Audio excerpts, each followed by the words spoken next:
Hello my dear student, आज की इस प्यारी क्लास में आपका स्वागत है। इस क्लास में हम मोस्ट रिपीटेड साइंस के प्रश्नों को डिस्कस करेंगे। तो चलिए शुरू करते हैं। आपके सामने है पहला सवाल, परागण किसे कहते हैं। पहला क्वेश्चन, परागण किसे कहते हैं। इस प्रश्न का राइट आंसर है पराग कोश से स्टिग्मा तक पराग का संचार। परागण क्या है? परागण पौधों में प्रजनन की एक प्रक्रिया है। इसमें क्या होता है, पराग का स्थानांतरण, पराग जिसे हम पॉलन कहते हैं, का स्थानांतरण फूल के नर भाग, जिसको हम एंथर बोलेंगे, से फूल के मादा भाग, जिसे हम स्टिग्मा बोले हैं, वहाँ तक होता है। मतलब परागकण यहाँ से एंथर से निकलेंगे और स्टिग्मा में चले जाएंगे। यही प्रक्रिया क्या कहलाती है? परागण कहलाती है। परागण किसी भी द्वारा हो सकता है, किसी जीव जंतु जैसे मक्खी, किसी भी जीव जंतु जानवर के द्वारा हो गया, हवा के द्वारा हो सकता है, यहाँ से मतलब परागण उड़े यहाँ चले जाए, पानी के द्वारा भी हो सकता है। तो परागण कई प्रकार से हो सकते हैं। और परागण दो प्रकार के होते हैं, स्वपरागण और परपरागण। स्वपरागण किसे कहेंगे? अगर परागण एक ही पौधे के अंदर हो रहा है, मतलब एक ही पौधे के फूल हैं वहीं पर हो जा रहा है परागण, तो क्या कहलाएगा? स्वपरागण। अगर पौधे अलग अलग है, उनके बीच अगर परागण हो रहा है तो क्या कहलाएगा? पर परागण। जैसे ये दोनों के बीच, समझिए यहाँ ये दूसरे पौधे का फूल है, ये किसी और पौधे का फूल है, तो इन दोनों के बीच अगर परागण होगा तो पर परागण कहलाएगा। अगर इन्हीं के बीच परागण हो गया तो इसे स्वपरागण कहेंगे। उम्मीद है समझ गए होंगे दोस्तों। दूसरा प्रश्न, किस पौधे का वैज्ञानिक नाम सोलेनम ट्यूबरोसम है। इस प्रश्न का राइट आंसर है आलू। आलू का वैज्ञानिक नाम सोलेनम ट्यूबरोसम है।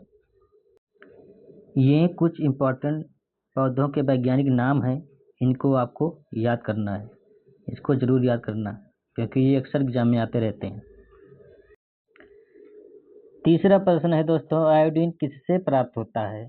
तो इस प्रश्न का राइट आंसर है लैमिनेरिया। लैमिनेरिया से हमें आयोडीन प्राप्त होता है। इसी का उपयोग करके हम आयोडीन टिंचर भी बनाते हैं, और जो आयोडीन टिंचर है इसको हम एंटीसेप्टिक के रूप में उपयोग करते हैं। लैमिनेरिया कहाँ पाया जाता है? ये समुद्र में पाए जाते हैं, और इनका रंग भूरे रंग का होता है। किस रंग के होते हैं? भूरे रंग के होते हैं। स्पाइरोगाइरा, स्पाइरोगारा हरे शैवाल की एक प्रजाति है, और ये हमें याद रखना दोस्तों, ये मीठे पानी में पाई जाएगी, मतलब तालाब में पाई जाती है। स्पाइरोगारा आपको तालाब में देखने को मिलेगी। चौथा क्वेश्चन, लुप्तप्राय या दुर्लभ प्रजातियों की सुरक्षा एवं संरक्षण के लिए उन्हें उनके प्राकृतिक निवास से किसी दूसरी व्यवस्था क्षेत्र में ले जाने को क्या कहते हैं। तो इस प्रश्न का राइट आंसर है XC2, संरक्षण। पांचवा क्वेश्चन, जैवमंडल आरक्षित क्षेत्र का सही विवरण है। तो राइट आंसर है सतत विकास के अध्ययन का स्थल। सतत विकास के अध्ययन को स्थल के क्या कहते हैं हम? जैवमंडल। जैवमंडल आरक्षित क्षेत्र को हम क्या कहते हैं? बायोस्फीयर। बायोस्फीयर को ही हम जैवमंडल आरक्षित क्षेत्र कहते हैं। ठीक है। सबसे पहला बायोस्फीयर रिजर्व कौन सा है? सबसे पहला बायोस्फीयर रिजर्व नीलगिरी है, जो यूनेस्को द्वारा, देखो कभी भी याद रखना, बायोस्फीयर रिजर्व यूनेस्को ही घोषित करती है। तो नीलगिरी जो है उसको बायोस्फीयर रिजर्व घोषित किया गया था यूनेस्को द्वारा 1986 में। ठीक है दोस्तों, अगर क्लास अच्छी लगी तो चैनल सब्सक्राइब कर देना, और वीडियो लाइक करना मत भूलना मेरे भाई। एक प्यारा सा कमेंट लिखना, और अगर कोई कमी है मेरी वीडियो में, अगर कोई कमी है, अगर आप जो भी चाहते हैं सुधार कराना, प्लीज़ बताइएगा कमेंट में। धन्यवाद। सातवां क्वेश्चन है दोस्तों, SPM का पूर्ण रूप क्या है। प्रदूषण सूचकांक में SPM का पूर्ण रूप क्या है। तो इस प्रश्न का राइट आंसर है suspended particulate matter. Suspended particulate matter, ये क्या होता है दोस्तों? ये हवा में जो ठोस कण होते हैं और तरल कण होते हैं, उनका क्या है? मिश्रण है।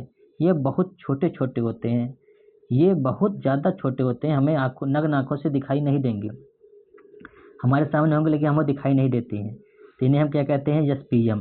अगर SPM दोस्तों क्या होगा, अगर 2.5 से, अगर पार्टिकुलेट मैटर 2.5 से कम हो गया तो वो बहुत घातक हो जाता है। वो सीधे हमारे फेफड़े में चला जाता है और हमारी बहुत ज़्यादा बीमारी और हमारे खून में भी चला जाता है उसी के माध्यम से, जिससे हमें बहुत ज़्यादा बीमारियाँ होती हैं, कैंसर भी हो जाता है, लंग्स से संबंधित बीमारियाँ होने लगती हैं। ये 2.5 क्या है इसका मतलब समझो। 2.5 मतलब है 2.5 माइक्रोन। अगर 2.5 माइक्रोन से कम हो गया तो समझो बहुत बहुत घातक है। 8वां क्वेश्चन है, अंटार्कटिका में ओजोन क्षेत्र निम्न में से किस मौसम में स्पष्ट रूप से दिखाई देती है? तो इसका राइट आंसर दोस्तों किताब में बताए हैं भीषण गर्मी, लेकिन मुझे थोड़ा कन्फ्यूजन है दोस्तों, आप इसका राइट आंसर पता करना तब अपने आप से लगाना, ठीक है। 9वां क्वेश्चन है, एबीओ ब्लड ग्रुप प्रणाली का आविष्कार किसने किया था? तो इस पर इसका राइट आंसर है कार्ल लैंडस्टीनर। कार्ल लैंडस्टीनर ने एबीओ ब्लड ग्रुप प्रणाली की खोज की थी, ठीक है। दूध का धवल रंग निम्नलिखित में से किसकी उपस्थिति के कारण होता है? तो इस पर इसका राइट आंसर है कैसीन। दूध में धवल रंग, अगर पीला रंग पूछता जो कि गाय का होता है, उसमें कैरोटीन पाया जाता है। लैक्टोज तो क्या है, कार्बोहाइड्रेट है जो दूध में पाई जाती है, ठीक है।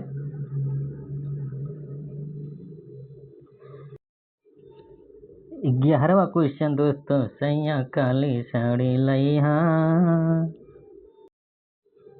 दोस्तों अब आपके सामने है फिजिक्स के top question, are you ready? तो 11वां क्वेश्चन है, 1 किलोग्राम राशि का वजन कितना होता है? तो इस प्रश्न का राइट आंसर है 9.8 न्यूटन, क्योंकि हम जानते हैं कि यम किलोग्राम वस्तु का वजन कितना होता है, यम जी। तो यम यहाँ क्या है 1 और जी का मान कितना होता है 9.8, तो कितना आ गया 9.8 न्यूटन। वजन का मात्रक या बल का मात्रक क्या होगा, न्यूटन। 12वां क्वेश्चन, चाबी भरी घड़ी में कौन सी ऊर्जा होती है? तो राइट आंसर है स्थितिज ऊर्जा। कौन सी ऊर्जा, स्थितिज ऊर्जा। अगर कोई वस्तु गतिशील है तो उसमें क्या रहेगी, गतिज ऊर्जा रहेगी।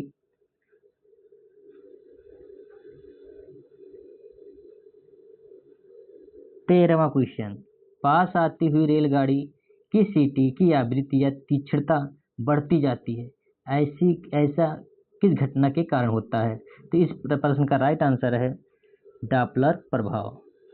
क्वेश्चन ये कह रहा है दोस्तों कि जब हम किसी स्टेशन खड़े रहते हैं तो रेलगाड़ी जब आती है पास में तो बहुत खराब चुभने लगती है उसकी सीटी, तो ये किस घटना के कारण होता है? तो यह डॉपलर घटना के कारण होती है। 14वां क्वेश्चन, माध्यम के तापमान में वृद्धि के साथ प्रकाश की गति क्या होगी? क्वेश्चन कह रहा है कि अगर माध्यम में तापमान बढ़ जाए तो प्रकाश की चाल पे क्या प्रभाव पड़ेगा? तो इसका राइट आंसर है कोई फर्क नहीं पड़ेगा, मतलब वैसी ही रहेगी। 15वां क्वेश्चन है दोस्तों, पहाड़ों पर पानी निम्नलिखित तापमान पर उतरना नहीं है, यहाँ उबलने लगता है। इस प्रश्न का सही जवाब है 100 डिग्री सेल्सियस से कम। क्यों? क्योंकि जब हम ऊंचाई पर जाते हैं तो दाब कम हो जाता है, और जानते हैं दाब का सीधा फर्क पड़ता है क्वथनांक पे। क्वथनांक दाब घटेगा, क्वथनांक घट जाएगा तो और फिर क्या होगा, फिर वहाँ पर पानी जल्दी उबलने लगता है। अब माउंट एवरेस्ट पे तो दोस्तों 71 डिग्री सेल्सियस पर ही उबलने लगता है। कितने पर, 71 डिग्री सेल्सियस पर ही माउंट एवरेस्ट पे पानी उबलने लगता है, बहुत कम हो जाता है। 16वां क्वेश्चन है, रेडियो धर्मिता नापी जाती है?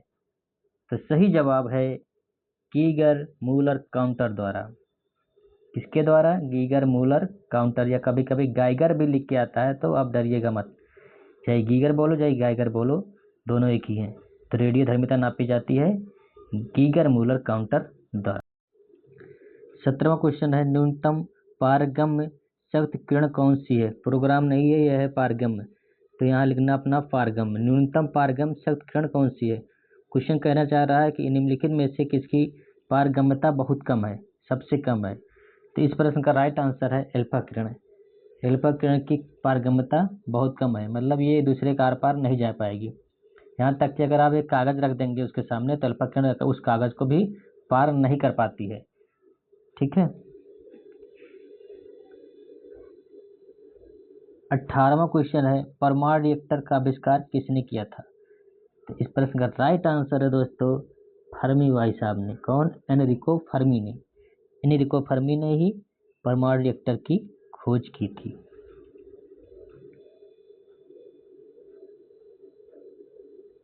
20वां क्वेश्चन और लास्ट क्वेश्चन है, निम्नलिखित में से किसने गोबर गैस प्रणाली का आविष्कार किया था? तो सही आंसर है सीबी देसाई। सीबी देसाई भाई साहब ने। तो ये यहीं पर क्लास ख़त्म होती है। तो दोस्तों सब्सक्राइब करना मत भूलना क्लास को। मिलते हैं नई क्लास में। जय हिंद जय भारत।